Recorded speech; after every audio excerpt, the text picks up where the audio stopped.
Hello, my name is Duncan Moss, and I'm a lay minister here in Verwood, and this is my thought for this coming week. In Jesus' times, it was expected that the firstborn male to each family had to be ritually presented to God at the temple in Jerusalem shortly after their birth. So Mary and Joseph did just that with the baby Jesus. The account of that presentation was recorded by Luke and is being read out in many churches up and down the country today. The temple in those days was a thriving place. At that time it was being expanded by King Herod the Great to accommodate the large numbers of pilgrims who travelled to Jerusalem on the various festival days throughout the year. It was a centre of Jewish life and worship, where people came to pray and make sacrifices to God. Thousands every day would do that. There would have been beggars crying out for money, and many students and scholars scurrying around, as it was the place of learning. It must have been organised chaos. Also dozens of parents presenting their firstborn male. Among the crowd there was an elderly man called Simeon, who would have slowly climbed up the temple steps. According to some non-biblical writings, Simeon was over 100 years old, and so it was quite something for him to climb up to the temple. But he believed that God had encouraged him to go into the temple courts that particular day.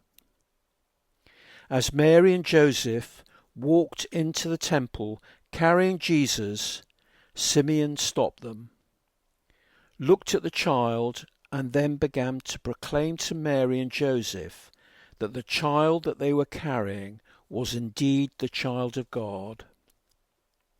He then took the baby in his arms and started praising God and said, "Sovereign Lord, as you have promised, you now dismiss your servant in peace, for my eyes have seen your salvation, which you have prepared in the sight of all people, a light for a revelation to the Gentiles and for glory to your people Israel."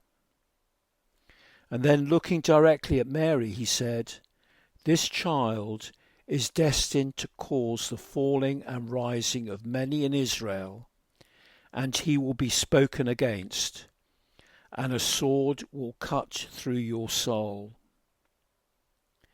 Mary and Joseph were marvelled and questioning by all that. This elderly man had so much prophetic knowledge. So what do we know about Simeon?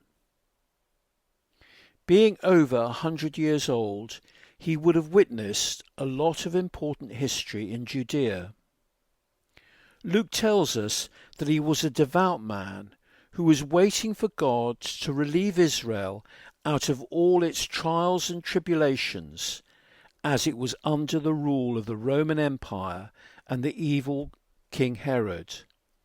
For he would have witnessed when they originally took control of the area in 63 BC and imposed heavy taxes on the Jewish peoples. For countless years, Simeon would have asked God for that deliverance and for it to happen in his lifetime. And Simeon actually believed that God would do that. Even though his prayer was not answered until the end of his long life, he still trusted God and continued to pray. Now that is called faith.